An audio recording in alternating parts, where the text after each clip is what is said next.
नमस्कार, मैं हूं सृष्टि। स्वागत है आप सभी का जन संदेश टाइम्स में।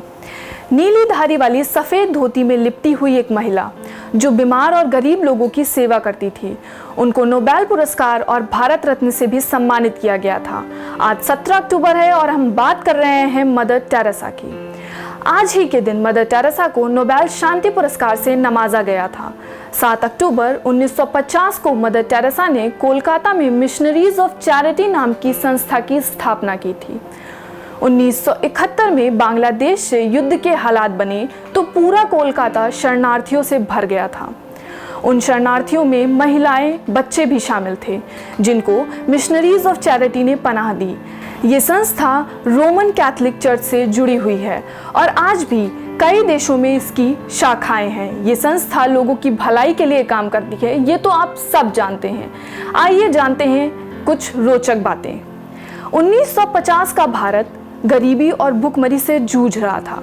14 दिसंबर 1991 में मदर टेरेसा अल्बानिया की नागरिकता छोड़कर भारत की नागरिक बन गई। इसके बाद अनाथ और दिव्यांग बच्चों के लिए शिशु भवन शुरू किए गए, बुजुर्गों के लिए शांतिनगर बनवाए। वो लोगों की नज़र में एक मसीहे की तरह थी। इन सब के बावजूद मदर टेरेसा सेवा को धर्म से जोड़ती रहीं। 1979 में जब उन्हें नोबेल शांति पुरस्कार मिला, तब उन्होंने अपने भाषण में गर्भपात यानी अबॉर्शन को सारी बीमारियों की जड़ बताया। ईसाई धर्म की परंपरा में गर्भपात को हमेशा से ही टैबू माना जाता रहा है। कुछ लोगों का तो ये भी मानना था कि सेवा के जरिए वो लोगों में ईसाई धर्म का प्रचार करती थी। ब्रिटिश अमेरिकी लेखक व पत्रकार क्रिस्टोफर हिचिन्स ने अपने टीवी शो और किताब the missionary position mother Teresa in theory and practical में गंभीर आरोप लगाते हुए मदर टेरेसा की संस्था में मरने की हालात में पहुंचे मरीजों का अनैतिक ढंग से धर्म परिवर्तन किया जाता है, ये आरोप भी लगाया है।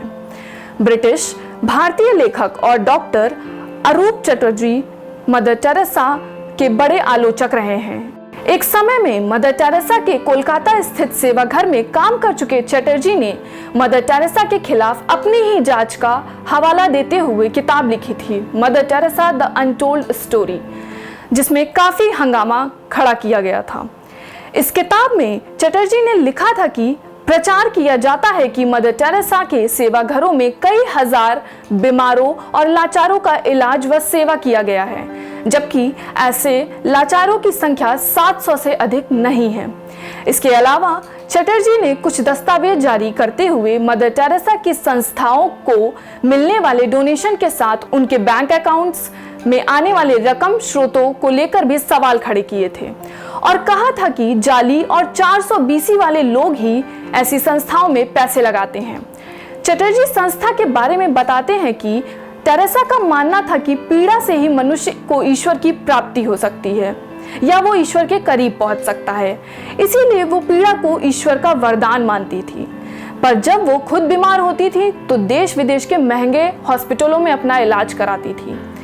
संस्था में बच्चों के इलाज के लिए उनके माता पिता से एक फॉर्म भरवाया जाता था, जिसमें लिखा होता था कि वे अपने बच्चों पर अपना अधिकार त्याग कर अपने बच्चों को संस्था के हवाले करते हैं। इस फॉर्म के बिना किसी भी बच्चे का इलाज इस संस्था में संभव नहीं था।